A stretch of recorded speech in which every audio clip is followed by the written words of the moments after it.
Okay. This is my testimony of how I met Archangel Michael. My name's Chris Riley. I'm from Brisbane, Australia.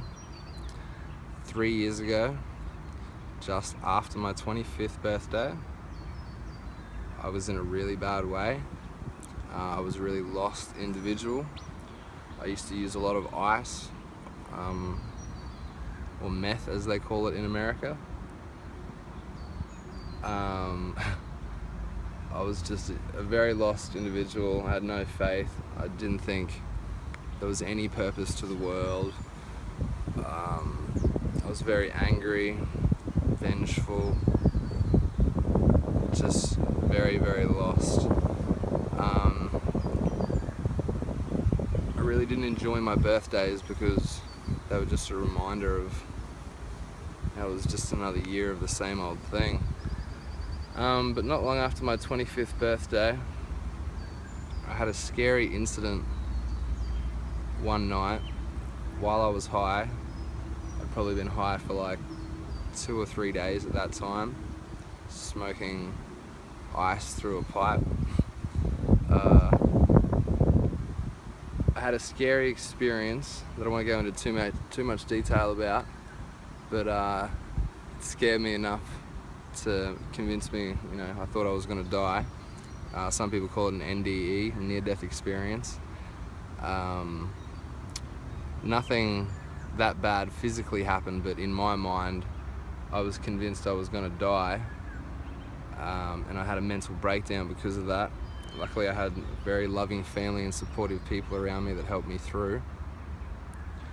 And when I had that mental breakdown and that scary incident, that was all in one night. And on that particular night, my brother's girlfriend prayed a prayer to Archangel Michael for me. I didn't know about this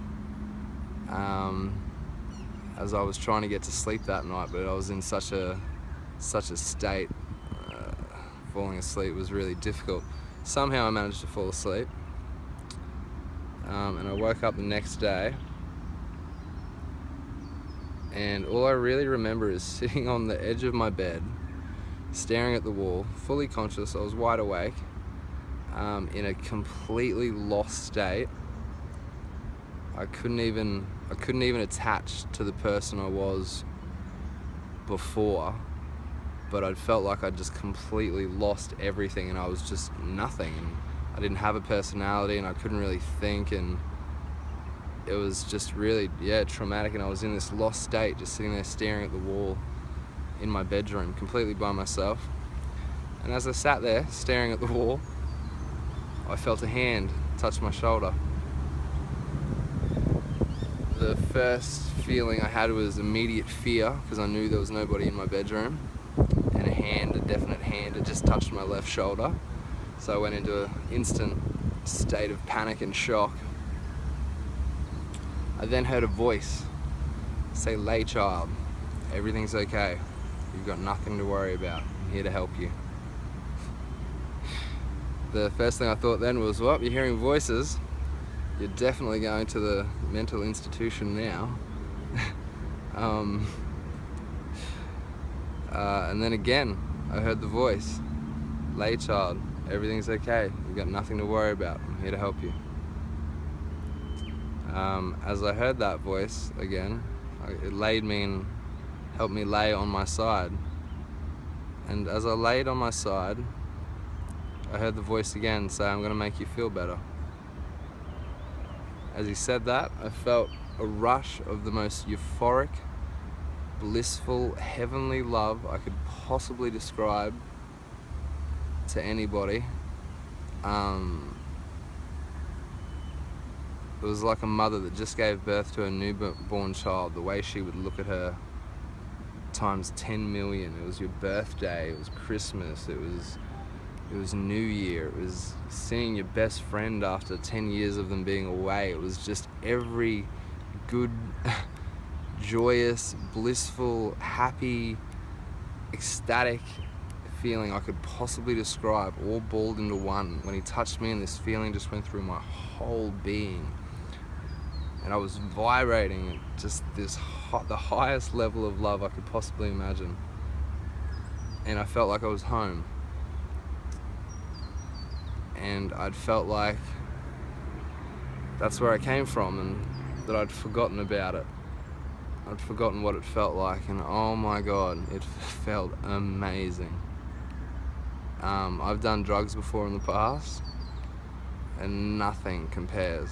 I understand now why they call it the Most High. It was amazing. As that happened, and that feeling rushed through my whole body, my eyesight went from my eyes looking at the wall, laying on my side, to then being in the top right-hand corner of my bedroom, looking down at myself on the bed. And I was on my side, looking at the wall, and behind me, there was an angel.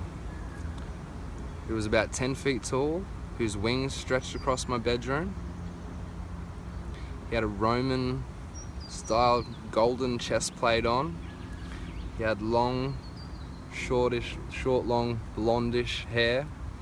He had a Nordic-looking face. Norwegian. I make a joke that he kind of looked like Chris Hemsworth a little bit. He had the Roman centurion style skirt on with the slits in it, the really old school sandals with the rope that went right up the feet. I could see him clear as day. He shined a blue and white light. He was very beautiful, and the feeling I got from him was that he was my best friend, and I'd kind of forgotten about him. I felt bad about that, but it felt so good at the same time to see him again. I was just like, oh, you again. And yeah, I could see him there clear as day, and then he went on to tell me and show me a few things. He told me that I was very lost, that I had nothing to worry about, and that everything was okay, and that he was always watching me from the day I was born to the day I'll die. He will always be watching me, that I have nothing to worry about. He showed me segments of my life where things went wrong. He took me back to when I was in primary school as a young kid. He showed me certain little events, not even that bad things really, but like just small events that changed my perception of myself. And there was one specific one where he took me back and he's like, do you remember how you felt before that happened? I was like, yep, I felt like me. I felt like how I was supposed to feel, a child of God. And he's like, do you remember when that happened? I was like, I do remember when that happened. He's like, do you remember what it felt like? And I was like, oh, I could feel it. And I was like, yeah, I didn't like that. But do you remember how you felt afterward? And I specifically just remember thinking, ashamed to be myself. That's how I felt, ashamed to be myself. And he kind of showed me how that shaped me. That event really shaped who I was. I was then, from that point onward, I was ashamed to be myself. When I went into situations, I was ashamed, because I was scared that people wouldn't like me for who I was. And I could see how that one small event molded a whole bunch of events later in my life, where I just wanted to be accepted by people. I did stupid things because of it, and it put me down a really, really dark path. Yeah. So yeah, he showed me segments of my life where I went wrong, or I made certain choices. Showed me from when I was a child up to about high school, into high school, out of high school, up to making certain decisions with drugs and stuff. But then he said, can you see how all that happened so you could be here with me now? I was like, yep. In that state of love, I could just understand how everything worked. I was like, yep, I can understand that. He's like, yeah, so everything happens for a reason.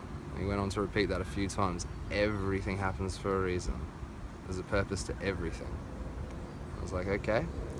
And then he went on to show me what I kind of take now as the battle versus good versus evil. It went to a vision of a field, a huge field, like hundreds and hundreds and hundreds and thousands of hectares wide and long. And on our side, it was completely blue.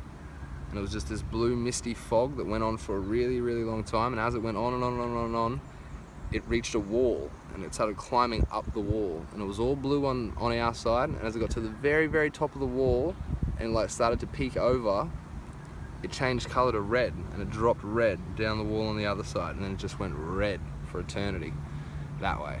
And I could clearly see it, and I was like, okay, what's this? And he goes like, this is the battle of good versus evil. You'd forgotten what side you were on, and now you've been reminded, you know what side you're on. You're on my side, and you just forgot who you were. You were just a bit lost. And I had this overwhelming feeling of, let me up, I just want to fight, I want to get back in the battle. He said, no, you got to stay down, you got to recover, you got to rest. I was like, okay, cool. And yeah, he then went on to tell me, he mentioned that I was Saint Christopher at one point. He goes, you are Saint Christopher. I don't know if I'm supposed to take that as I'm the reincarnation of Saint Christopher, or just because my name is Christopher Raleigh, that I'm a saint, maybe saved by grace or something along those lines. But yeah, so toward the end of it, he just said, you've got nothing to worry about, everything's okay, I'll always be watching you, I'll always be watching you, everything's fine, have faith. And yeah, as he said that, he just kind of slowly faded out, and I was left sitting there on the end of my bed, staring at the wall, in the state of what just happened. At no point during it did he mention his name, at no point did I ask him his name. It was so overwhelming and new to anything I'd experienced in my whole entire life. I really didn't know how to take it for a little bit. I didn't tell anybody for about a week or two because I was afraid they were going to say I'd lost my mind and send me to a hospital or something like that. So the first person I told was my older brother, and I went up and I was like, I got something to tell you. Had this experience. I told him everything, and he just kind of looked at me and he's like, wow. He's like, have you ever heard of Archangel Michael? I was like, nope, I don't remember that name, I don't recall that anywhere. He's like, you sure? I was like, not that I can remember. And then he's like, go to Google and type in Archangel Michael, and I went to Google and I typed it in, and I just started crying my eyes out. It was, the description of how he looked, the description of him saving people and whatnot, and yeah, I just cried my eyes out in like joy and happiness, I guess, and that was my experience. And ever since then, I've kind of turned my life around for the better. I was completely healed of any desire for drugs after that point. A lot of things changed in my life, a lot of things. I've helped a lot of friends come to the faith, or come to a faith. Yeah, so that's my experience. I hope you enjoyed it. Thanks for listening.